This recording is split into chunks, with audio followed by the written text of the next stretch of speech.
Salutations and welcome to another Roll for Crit podcast, the official podcast for RollForCrit.com. Watch, shop, play. I'm Will Keeler. I'm Jonathan Estes. Thanks for tuning in this week. I hope everybody's getting over the hump of the end of daylight savings time. Mm-hmm. I know we are. You know, they don't have a name for the end of daylight savings time. Sometimes I get confused because you can't be like, daylight savings time is coming. They should have a word for it, like daylight closings time. Or maybe just not have it. Normal time. Yeah, they could get. Well, I think they should go back to the old way, where it's always blood sacrifice. Yeah, blood sacrifice. So Santa Claus. That's why Christmas keeps coming sooner. We haven't appeased Santa Claus with a blood sacrifice. It's a good theory. It's as good as anything I've ever heard. One good thing though is that if it gets darker earlier, you have an excuse to stay inside and play board games. I guess that's one way to look at it. That's how I look at everything. Is how can I use this to stay inside? And of course, you can watch some TV shows too. Yeah, all those things could happen. Perhaps they can come together in a special magical way. Not a lot to talk about this week, folks. We're really stretching it a little, but there was one story you might want to hear about. IDW has announced yet another line of licensed board games. This time, they have got the rights to the Dragonball Z series, you're probably familiar with. And according to their quote, they are going to have multiple themed, non-collectible board, tile laying, and dice games. And that is the first one they've announced. The only one they've announced so far is a dice game called Dragonball Z Perfect Cell, where it's cooperative. You're all fighting Cell, and you're rolling dice, and the different symbols you're trying to pool together for special attacks and stuff like that. One thing that's cool about this game, it's from a designer named Chris Bryan, who does the Board with Life YouTube series that people might have seen. He's a guy with a big beard, and he always does news coverage every week. So, and I think it's his first real game design with a major company like this, a big publisher. So it's cool to see that kind of. Our industry is pretty small, and you tend to see these collaborations come. Or people from one side, reviewers making games, or vice versa. It's just anyway. Thought that was neat. Now, Dragon Ball Z. Two things. One, I don't know as much, but I believe they actually have a new season, like they actually restarted it up or something. I haven't kept up. I think it's called Dragon Ball Z Super. They've been doing. They have some new Dragon Ball Z going on. And second, because I know I watched an episode. I wasn't really watching it as a kid. More my brother would watch it, maybe if I was in the room. But I know you watched a lot more. So my question is, if you could choose a saga or story arc to make a board game of, besides obviously Cell Saga because they're already doing it, what would be the one you'd want to see? I mean, honestly, Cell Saga is my favorite one. I definitely think that's the best one. So you think they made the right choice here? I think they made the right choice. I'm very curious about what their other games are going to be like, because obviously, if you asked me, a dice game wouldn't be my first pick. For a game like this, I'm glad they're going in a direction different from the CCG, because we had that already, and we don't want to pay for a CCG. But it sounds like they're going to do sort of more of the Cryptozoic style, where they, lighter games, and they kind of take bits and pieces here and there. Frieza is, I think, probably the other most popular one that you can personally, do. I think they should also take Cryptozoic's idea of literally focusing on one episode. I know exactly where you're going with this. And I think they should focus. I'm trying to think of a different episode now because you said that. But now I'm I can't think of it. But of course, the one where they learn how to drive. Yes. Goku and Piccolo learn how to drive. That's a classic. Yeah, there's lots of. I feel like that would honestly is the way to do a DBZ game, because it's either that, or they kind of take the theme onto a weird style, or it's a straight up battle game, which could be awesome. But I feel like we have so many games like that.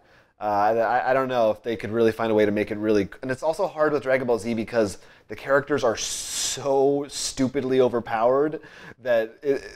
How do you translate that to a board game when a character has a move that can blow up a planet? You know what I mean? Well, it's not even that. It's just also, I think, part of the battles of DBZ, at least what I recall, most of the characters... Probably there's one that doesn't, everyone mocks or something weird like that. Mm-hmm. But, it's not just a...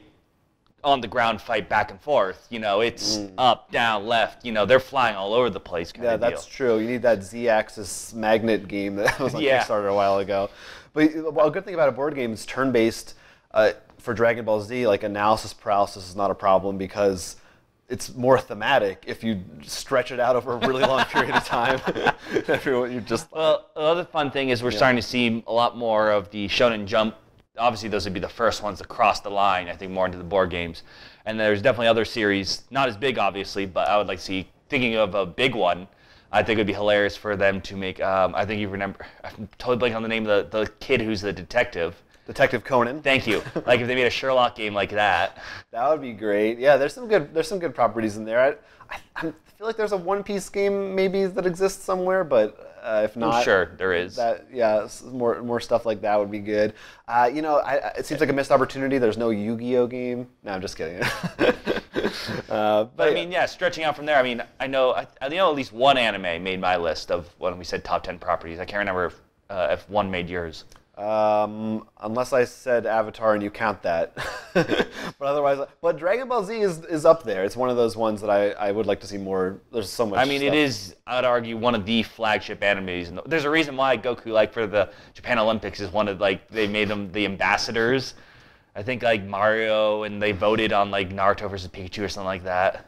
That's a board game right there in itself. This will be coming out soon. Hopefully we'll find out more about how it actually plays. But more Dragon Ball Z stuff to come from IDW.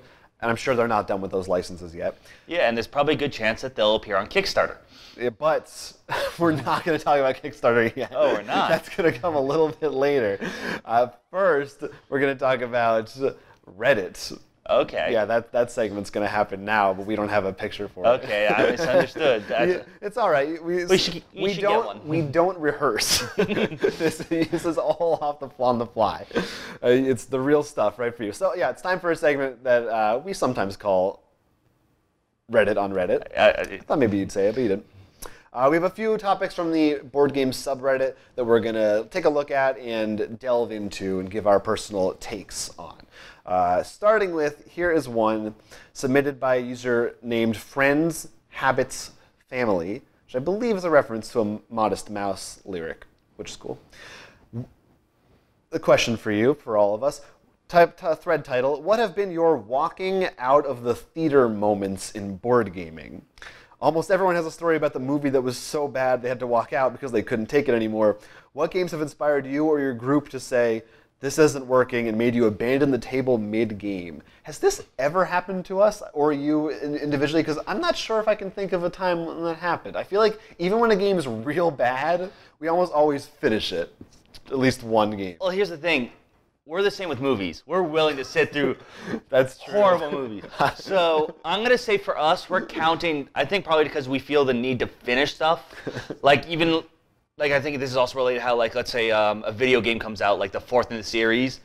I know you especially, I'm also as much, but you'll be like, okay, first I need to play through 1 through 3 again. Right, I'm a completionist in that regard. So, like, I think that's just us. We feel the need to get the entire experience. We have to get the end point. Mm-hmm. That being said, I will still count these games have hit, at least in my opinion for us, have hit. Yeah.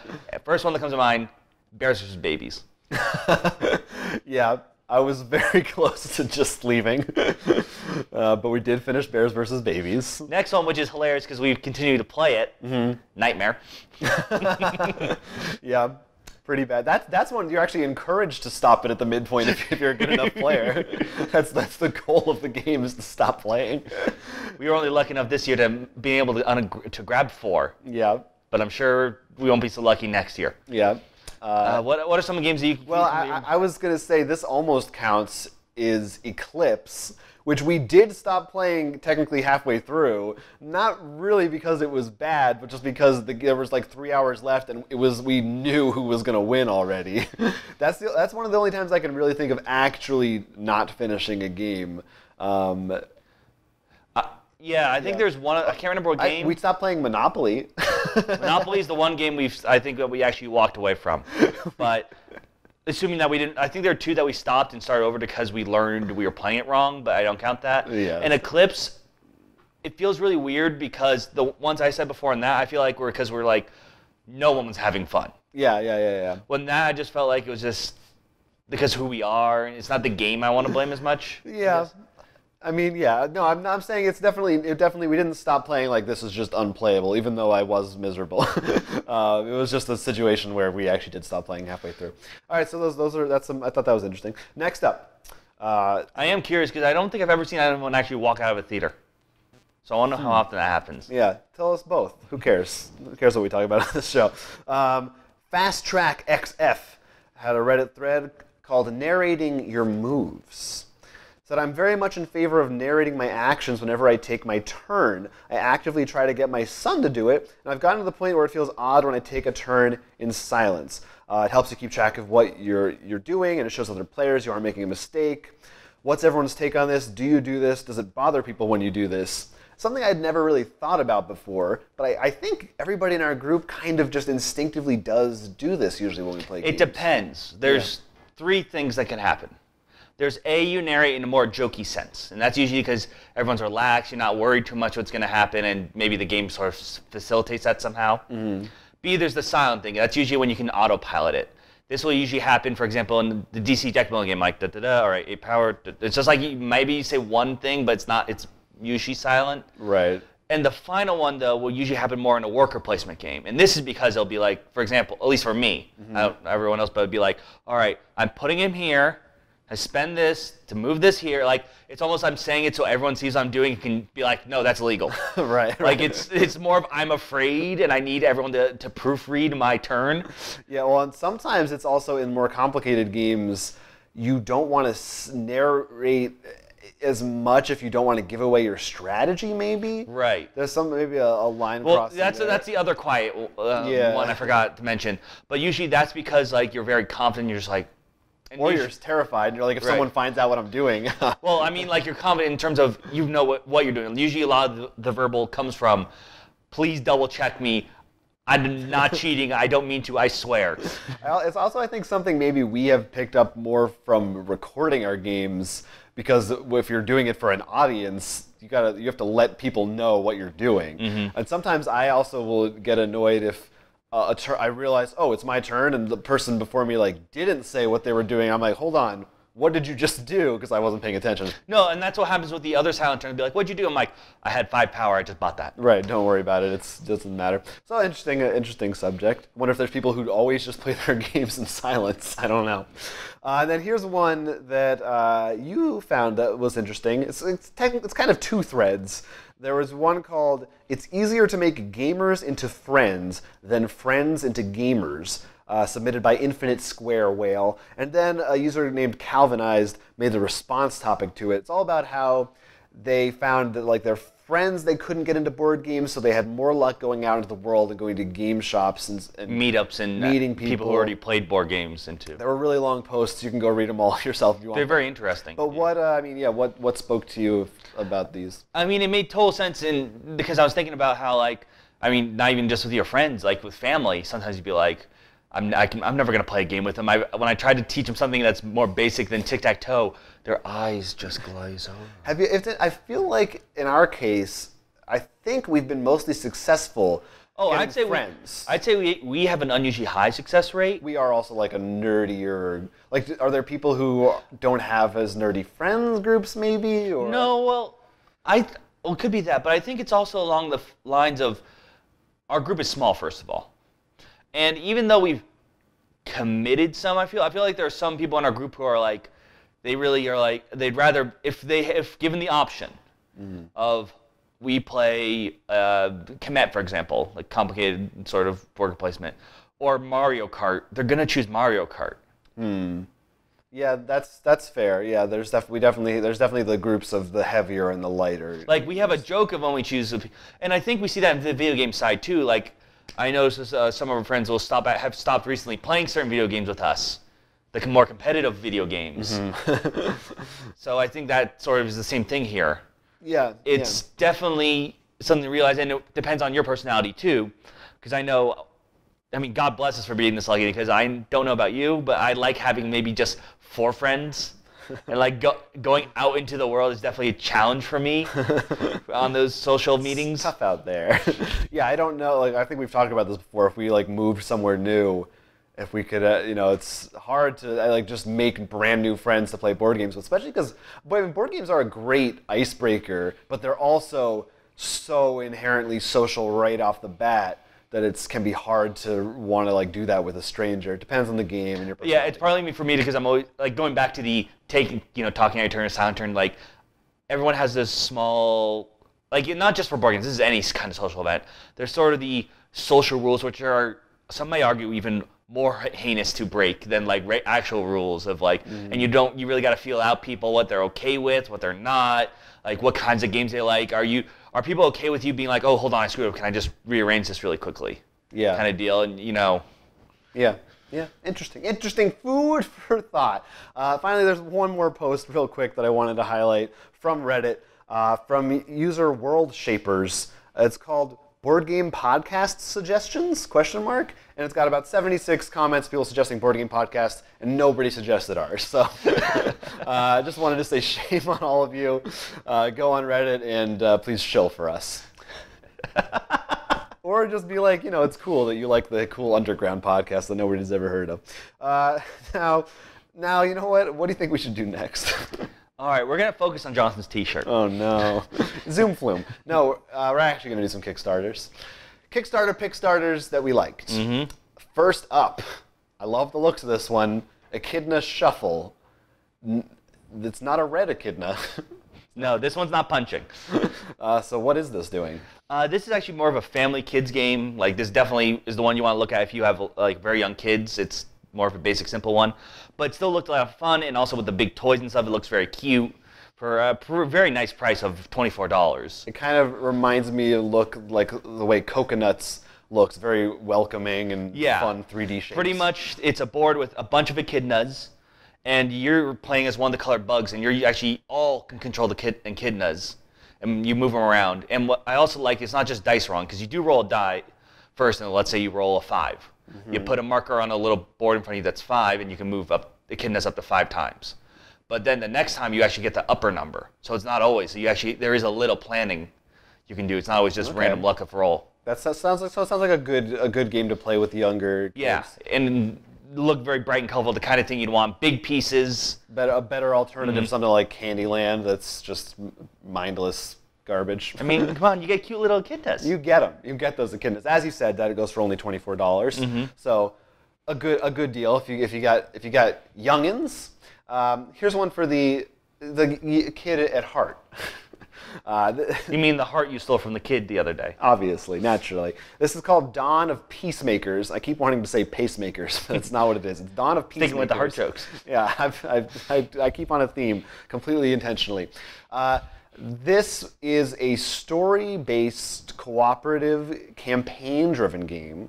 It's another one with sort of a Mice and Mystics Redwall kind of talking animals theme, but it has a really unique objective. So the game is about 2 warring factions that are fighting, but your characters are not on either side, and your goal is not to beat the other side. As the title would imply, you're trying to actually make peace. And the way you do that is each turn, each side has different order cards that will determine what their armies do. And depending on the card, it will move their, I forget what it's, some kind of a track, I forget what they call it, morale or something like that, a certain either up or down. And if one side goes too far down, the other side wins the war and you lose the game. So you want them both to be kind of at the equal down position. Right, you don't want to get one get too much advantage of the other. Yeah, you want them to. Because why would they make a deal if they can? Exactly. And you're moving around the map and you're kind of completing quests, and you can look at some of these cards and change them. And it's a campaign game, not a legacy game, but it does have hidden stuff that comes forward as you keep playing. And I just really loved that premise. And the art style, and comes with minis and all that kinds of stuff if you like these kinds of games like Mice and Mystics. This one goes for $89, so it's a big one. It's got a bunch of minis and all that kind of stuff. If you do like murder and war, then why not a game with slaughter in the title? Monster Slaughter. Yes, this is actually one we talked about in our Gen Con preview episode. But I don't believe we saw it at Gen Con. I don't recall, but I think maybe we just missed it. But in this game, as we said before in the preview, you are each playing as a group of monsters. You're a family like either the werewolves, zombies, vampires. And you are actually trying to kill the teenagers, which I'm pretty sure all remind me of Scooby-Doo characters, except one's not a dog, in the house. And of course, you're trying to stop your opponents from doing so because they're your prey. What's cool about this is not only the different monster groups, the house is the insert. So you just pull it out, you have a little cabin there. That's always fun. There are weapons designed for and against. Like there's garlic that's designed to fight just vampires, so you can gear up them. They already have some promos. They've added Slasher Family Group. I think it's not Reach yet, but Kickstarters for Aliens and Mummies. And they've had bonus heroes. I guess they're stronger students, like including a cop. There's one that looks like a Ghostbuster. Another looks like a Men in Black character. All right. So it looks really fun, colorful, cool. Lots of cool if you're definitely drawn to those things that pop up and like make it up, this is definitely a game for you to check out. And this is from the guys who did Chaos Ball and some other stuff, and that's definitely also a fun-looking 3D kind of pop-up sort of game. This one goes for $81, so another big one for you. But it's not going to be our biggest one of the show. Nope. One more Kickstarter to talk about. It's called War Room, and I thought it was significant enough to highlight on the show because it comes from the creator of Axis and Allies, and according to the video and this campaign, this is sort of his. I think they even use the words magnum opus that he's been working on for several years, and it's like his greatest achievement yet, that kind of a thing. It is a World War II game. It goes, I think, from 2 to 6. But you're either playing as the Axis or Allies, so you're either controlling multiple countries or groups of countries, or just one side or whatever. Yeah. And there's a lot going on in it. And there's like hidden movement. There's actually trades. There's like trade routes you can interrupt. There's blockades. Yeah. Each turn you each actually write down where you're gonna move, what your plans of attack are. You have land units, air units, etc. You have oil and different resources that you're actually going to be wagering, kind of in a bidding system for turn order each round. Like way more stuff than I even could comprehend. This is, we were talking about not too long ago, Pillars of the Earth, and being sort of a sort of a dated game, not in a bad way, but kind of seemed like of a period of time. This, I feel like, even more than anything, looks like a game. Like, it reminds me of the way Twilight Struggle looks when you take it out, or Axis and Allies, where it looks like a game from 1982 that you're going to be writing in big notebooks. In the video I saw, I assume it was a prototype. It looked much larger, and they actually had like a little put, the old military. Oh yeah, the push. Yeah, we didn't even say. You probably saw in the video though. It has a giant globe board map, and you can pay extra to get an even bigger one if you want. This is a game, they say it is an hour per person. This is a big game. It's honestly a game that I look at and think I would probably never want to play. But it seems like a kind of a big deal worth talking about on this show. Jonathan has war board game flashes. Yeah, it's almost as like diplomacy in a somewhat smaller package. All I know is also in the video, I feel like if I got this, I was like, we need a really big, I think it's called Lazy Susan, the turning things to put the board on, because they had that and just like, oh, that's so nice to just. That would be convenient. It is interesting, as I feel like for a long time World War II was huge in video games, and there's a bunch of board games, but I think it's kind of fallen by the wayside. I feel like people have finally gotten tired of it, but now it's back, and this kind of seems like the ultimate World War II board game, and it's been very successful. It goes for $149, just the core set. So if you're looking for a very big board game that's a little intimidating, War Room is probably your best bet. Let's cover some viewer comments. All right. That the people have been burning to ask us. From the Meeple Gallery? The Meeple Gallery, indeed. WWE is not punk rock asked a question that is now outdated, but we're going to answer it anyway because they asked us on Halloween, hey guys, what is your favorite board game for Halloween? I'm sure we've talked about this on the show before, but I thought, it's been a year since last Halloween, might as well throw a couple around. So you can get some ideas for next year if you want. I know Betrayal is an obvious one. That's a very good Halloween board game. We've talked about Smash Up as kind of a less obvious horror theme. There are so many good horror themes. Any of the Arkham Mansions of Madness Yeah, games. honestly, I think my favorite, if choosing one, the two, one of them's sort of a joke, but I actually think it's probably is Nightmare, just because how it is just so torturingly terrifying. If you've never played it, yeah, it's definitely no, it's great. a one-time, it's a one-time one. But then the serious one is the Mansions of Madness, because the new one with the app and the way it works, you can do the whole like dim lights around kind of deal and really have that fun atmosphere thing going on. Also, if you're looking for something newer, that Ghosts Love Candy from Steve Jackson actually is pretty fun. It's a lighter, definitely on the lighter game, but it's kind of fun. You're going around collecting candy, scaring kids. So that's literally like very Halloween themed. It's literally trick or treat night themed. So I don't know how many other games are actually based on the night itself. If you want to go for full coverage. All right. So thank you for that question. But in the end, also we should say before you even think about theme, what's your play group like? Because your group might not be willing to sit 2 hours for Mansions of Madness. Yeah. Maybe strap them to a chair and it's like a real life version of Saw. That's the Halloween game. Get one of those escape room games, but you're gonna murder them. They have an hour. All right. I'm surprised that doesn't exist. An escape room game, board game that's horror themed. I feel like actually I think some of the was it Unlock? What's the one that Unlock is with the app? I think no. What's the one that we played? The Egyptian. We've played all of them, but Exit. Exit. I'm pretty sure they just came out with a haunted house one. Oh, so there you go. There's a good one. All right, and we talked about last week the new Fantasy Flight video game department, and got a bunch of different thoughts about that. Hot. Japhole 2023 said, "Fantasy Flight video games, prepare for microtransactions, people." It's a possibility. It is the thing these days. I don't know. We'll see. They aren't going mobile, so at least that we know of. But hopefully they won't. Valthar had an assumption that I really enjoyed. The name is kind of weird. Like, I was always under the assumption that board games are interactive. But okay, yeah, because the title of the department is Fantasy Flight Interactive. Well, board games are already interactive. No. You see, the department interacts. You'll be in the middle of your game, and all of a sudden there's a speedball. Hi, this is Janet from Fantasy Flight Interactive. It's even more interactive. It's like it's way meta. And they also added, anyway, a well-made Arkham Horror video game would be amazing. We agree.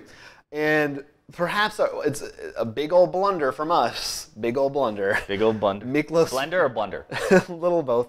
Miklos Fitch said, "Geez, you missed the Runebound universe. We neglected to mention as a possible candidate for a video game, the Runebound games. Of course, we played a lot of Descent, and I mean that's in hindsight, it seems like a pretty obvious choice. It's fantasy, dungeon crawling.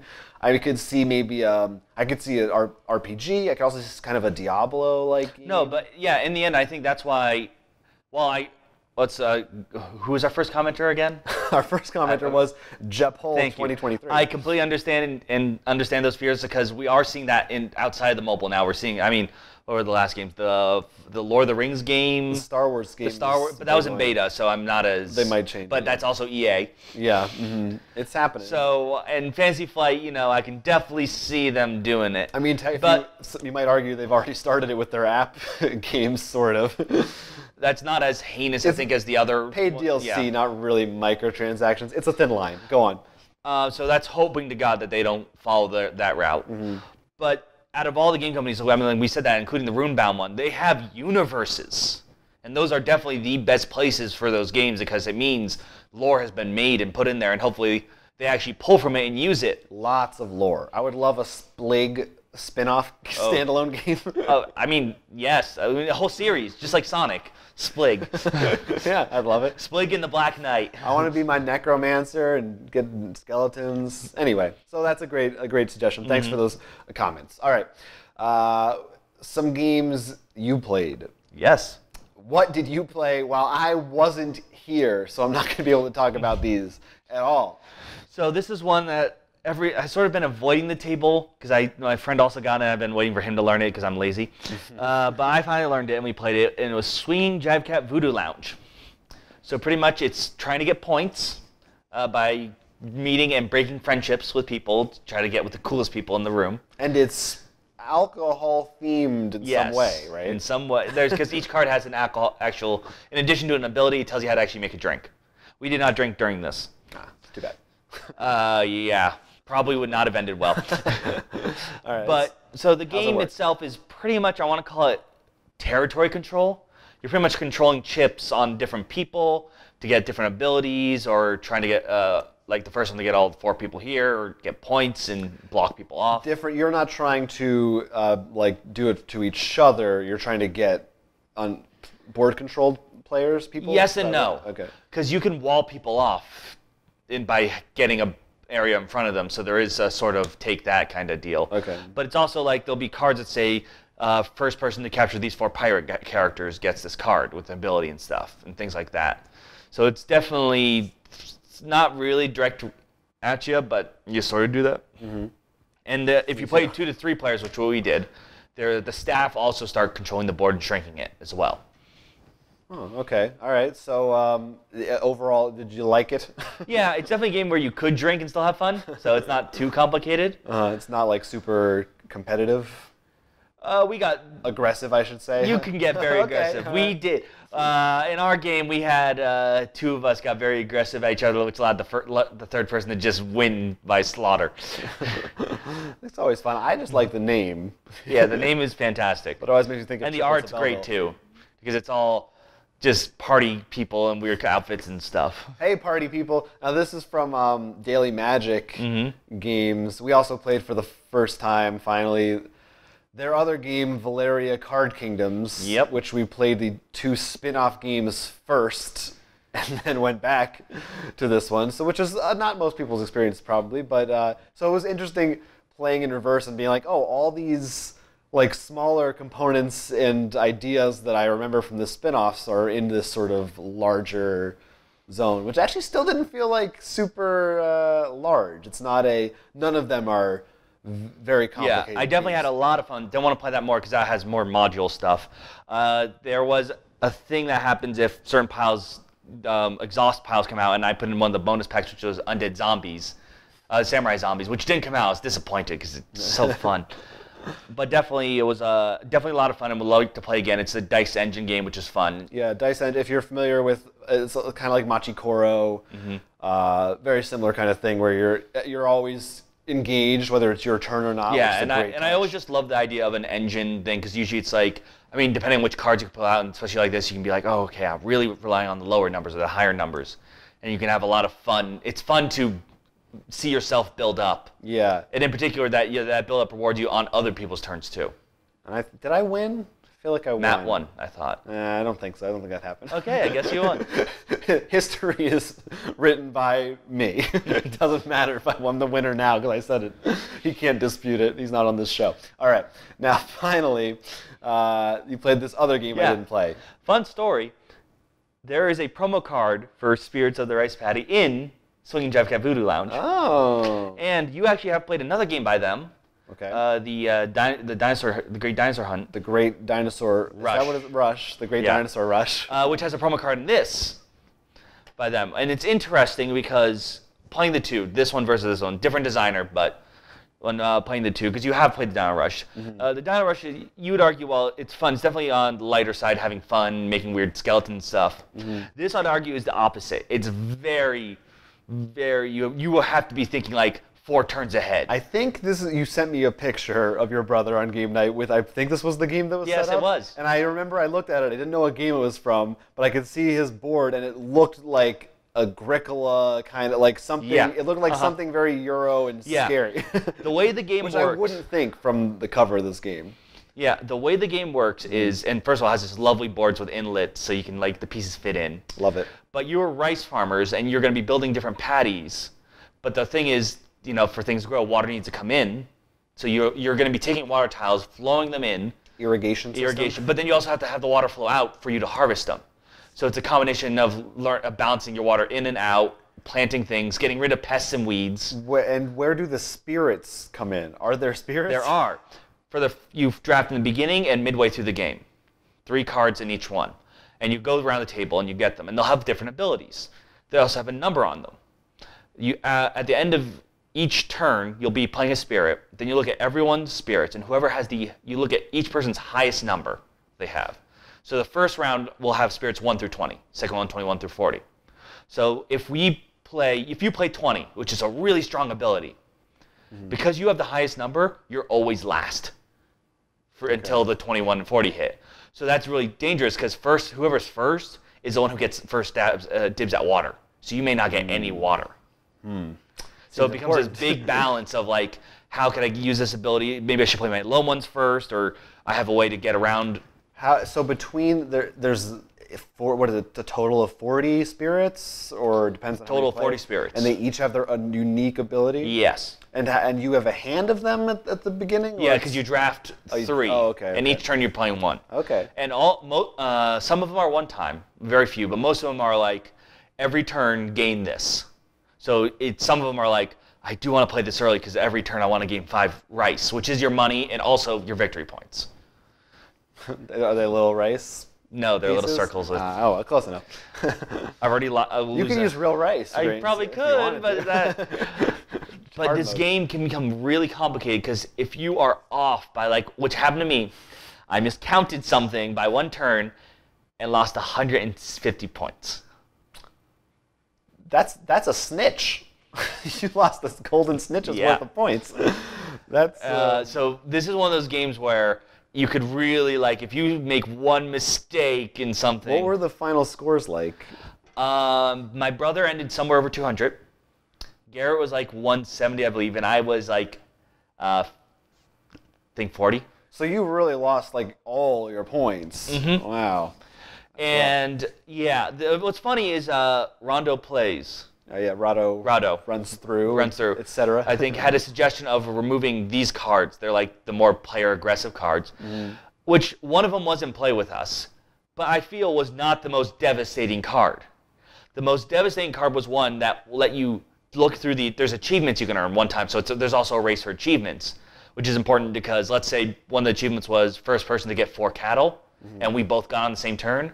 If I was first in turn order or before you in turn order, I get it, not you. So that's why that first turn order really does matter. Yeah. But Matt's card lets him take 3 of those achievements, and they're personal now. Only he can achieve them. So he pretty much took 2 of them. Garrett was unlocking that turn. He had them down before anyone else. Matt took them away from him. And they're all big points worth 25. So he got 75 points from this card and took 50 from Garrett. Did new ones come out to replace them? No, there's only 9 achievements during the entire game. Yeah, that sounds pretty strong. Yeah, that was the one card we felt really pushed everything around. Huh, interesting. But definitely a really fun game if you really like that meticulous sort of planning, few turns ahead. Really fun because the inlet boards and playing rocks and trying to plan your farm and water flow and stuff. It sounds fun. I really like the choose between turn order or big ability kind of mechanic a lot, and I like spirits. It's also really cool because it's obviously an area that's not touched a lot. Yeah, it's not just your very unique theme. You mentioned that it had a Jivecat promo, right? Oh no, in Jivecat it was just a card with a. I was gonna say is it a pun because it's called Spirits? I think it is, yeah, because it's a drink. Okay. They also have a promo in there for Run, Fight, or Die. Why not? Get them all in But there. definitely, Jivecat was your lighter game. This was your much heavier game. Yeah. All right. Spirits of the Rice Paddy. Check that one out. Sounds good if you like farms and rice. That's it. That's what we did. That's what we did this week. I don't know. Next week we'll probably play more games. We have other videos on our channel that you can watch us play games. And of course we've talked about a lot of things we'd love to hear your opinions on. Yeah. And of course you can do that by writing a comment down below. And of course subscribing so you can actually hear us respond to your question or answer. Yeah, if you have any question about the board game world, our personal lives, phone numbers, home addresses, just go ahead. We're also on Twitter @RollForCrit and Facebook.com/RollForCrit. So you can listen to us on iTunes. Lots of places to follow us on the web. We're underneath your fridge as well. Yeah, really get under there with that broom. But if that's too hard for you, you can finally go to RollForCrit.com. That's where we have all our videos plus board games that are for sale, board and card, and even role-playing. Yes, we plus actually accessories. Yes, we actually have a new awesome sale that's going to be going till Black Friday. We're putting a lot of items every day for great discounts, so definitely check it out each day. Yeah, look for that. Until next time, I have been and will continue to be Jonathan Estes. And I have in past, present, future, Will Keeler. And this has been Roll for Crit.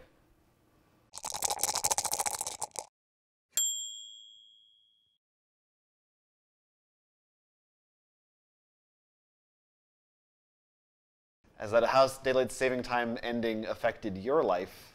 Not in the slightest. I'm still lacking sleep. Yeah, I'm pretty tired. I'm going to blame that, even though it doesn't make sense. That's my excuse. So if I might I know it's 100% on me.